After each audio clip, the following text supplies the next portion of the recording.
Stop Pleasing Others, the philosophical blueprint to happiness. Have you ever asked yourself whose life you're really living? Is it yours, or is it a carefully curated performance for the people around you?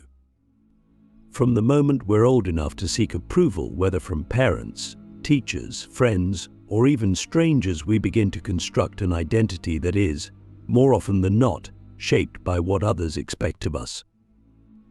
But here's the kicker: this isn't your fault. It's deeply rooted in human nature. We are social creatures, after all. The desire to belong, to be accepted, to avoid rejection, it's wired into our biology.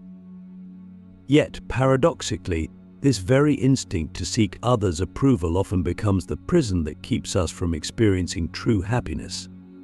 Think about it: how much of your day is spent worrying about what someone else might think? The clothes you wear, the words you speak, the posts you share on social media, how many of those decisions are truly yours? And here's the scary part: even when we think we're being authentic, we're often still playing a role, trying to appear authentic to gain approval for being genuine. It's a trap within a trap. A maze with no exit. Or is there? What if I told you that the pursuit of pleasing others is not only futile but also the greatest obstacle to your happiness? To live for the approval of others is to live in fear of rejection, fear of judgment, fear of not being enough. And fear is the antithesis of freedom. But what does it mean to truly be free? To live a life that is yours and yours alone? That's the question we're here to explore. Let's start with a thought experiment. Imagine you're standing in front of a mirror, but this isn't an ordinary mirror. It doesn't reflect your physical appearance, it reflects your true self. The self that exists when no one else is watching. What would you see? Would you even recognize the person staring back at you? Or would the image be so foreign, so buried beneath layers of societal expectations, that you'd struggle to find yourself within it? This brings us to a fundamental philosophical question: who are you without the approval of others? If every compliment, every like, every nod of approval from the outside world were to vanish, would you still find value in yourself? And if not, why? Is your worth truly tied to the opinions of others, or is there something deeper, something intrinsic, that you've simply forgotten how to see? Here's the truth: the more you chase external validation, the further you stray from yourself. And the more you stray from yourself, the more hollow your achievements will feel. You can win all the applause in the world, but if you're not living in alignment with your own values, your own desires, your own truth, that applause will feel empty.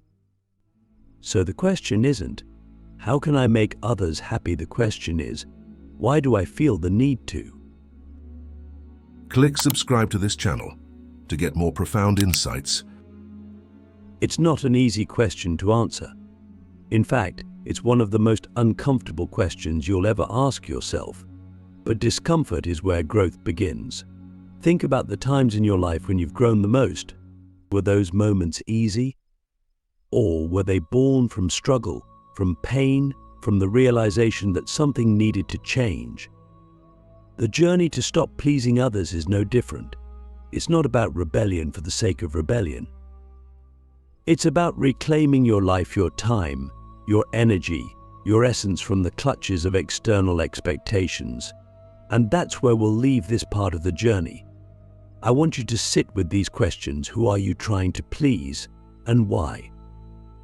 What are you sacrificing in the process?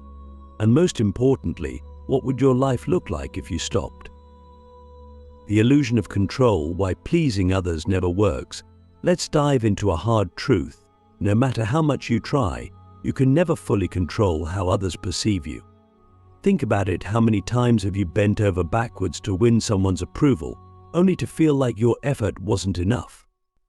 Maybe you went out of your way to be likable, to say the right things, to fit into a mold you thought they wanted you to be, and yet they still judged you. Or worse, they didn't notice at all. Why does this happen?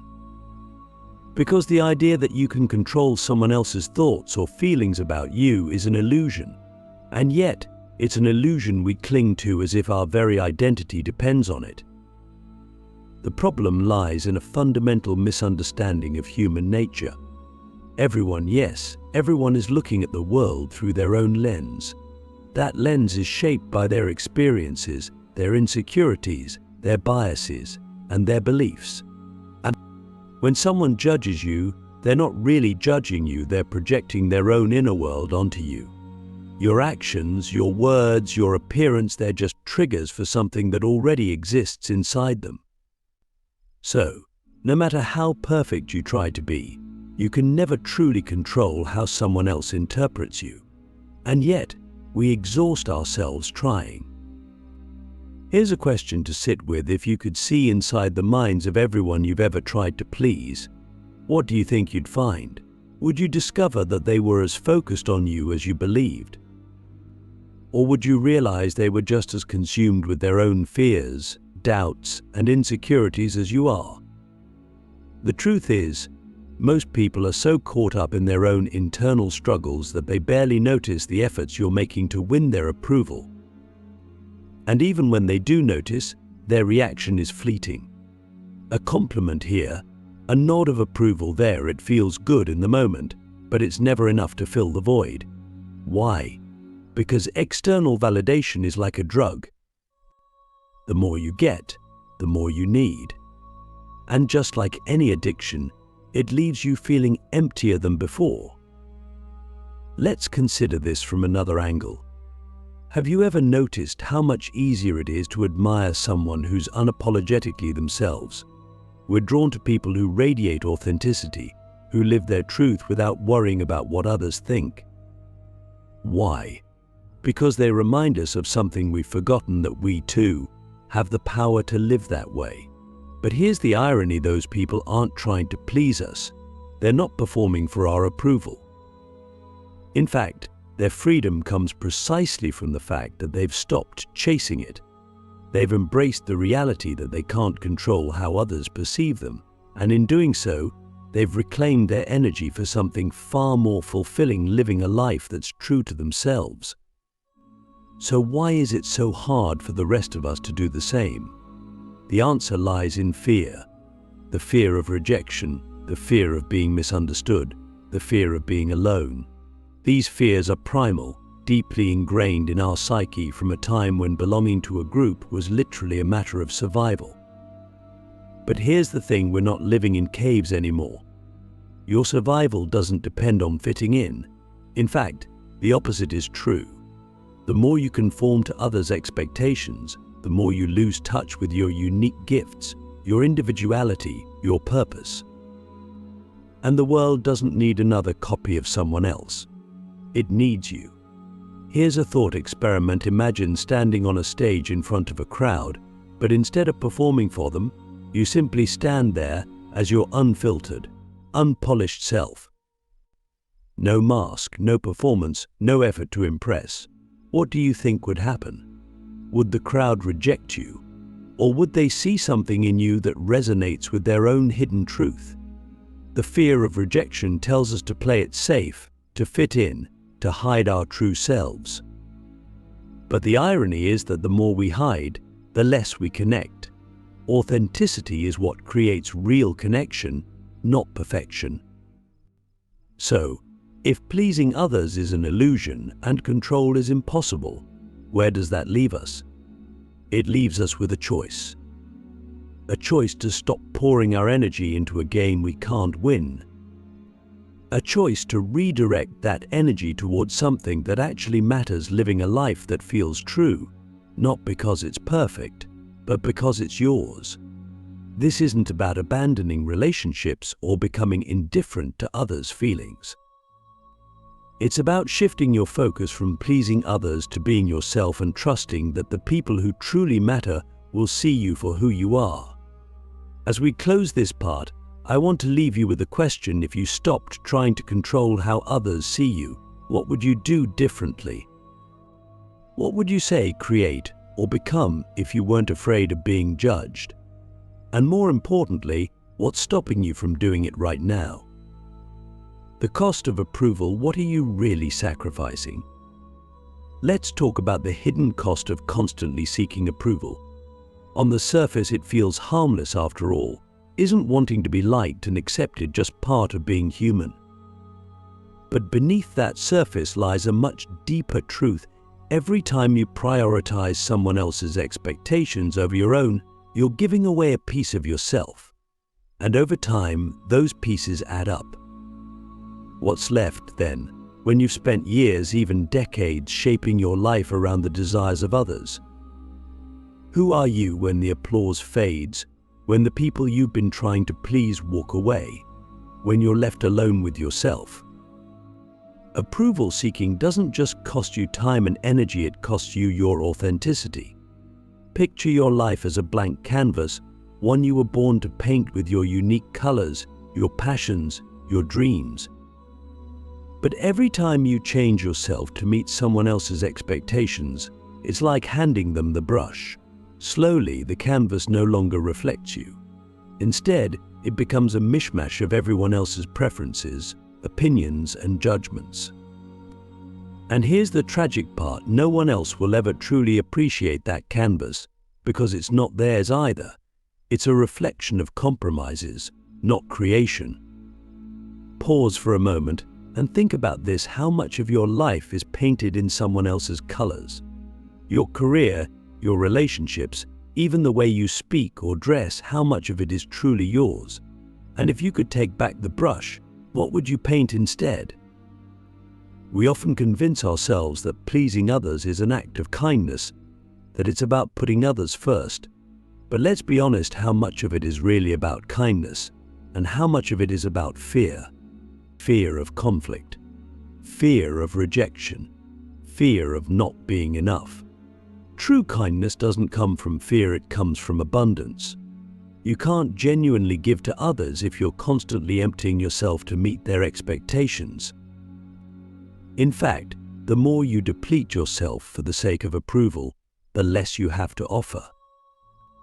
This is the paradox of approval seeking. The more you chase validation, the less authentic connection you create. Why?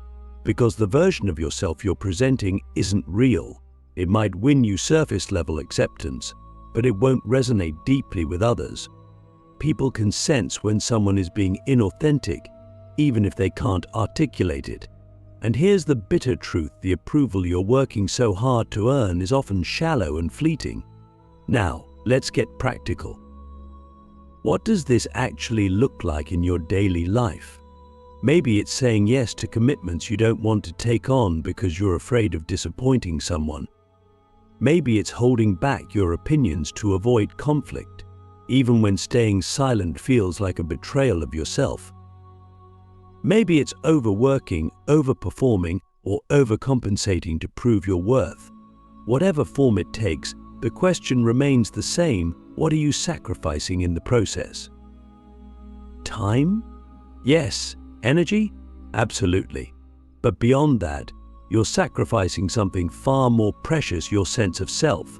Every moment spent living for others is a moment stolen from the life you could be building for yourself. And here's the harsh reality: you don't get that time back. So why do we keep doing it?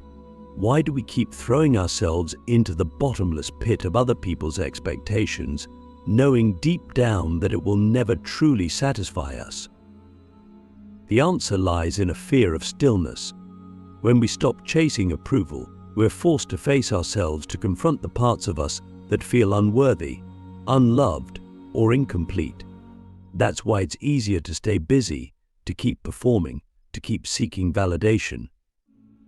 It distracts us from the deeper work of self-acceptance. But here's the good news: self-acceptance is the key to everything you've been searching for. When you stop looking outside yourself for approval, you create the space to actually meet yourself. And in that meeting, you begin to understand that your worth was never dependent on anyone else's opinion. It was always yours to claim.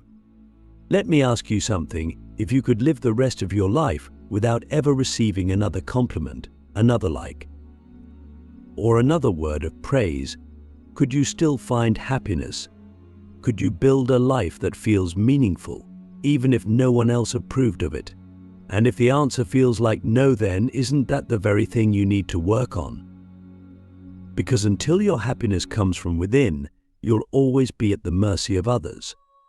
As we close this part, I want you to reflect on a simple but profound idea. Every yes to someone else is also a no to something else. So what are you saying no to in your own life? And more importantly, is it worth it? The liberation of letting go, living life on your terms. Here's the thing about trying to please others, it's exhausting. It's like running on a treadmill that never stops, chasing a finish line that doesn't exist. And the irony?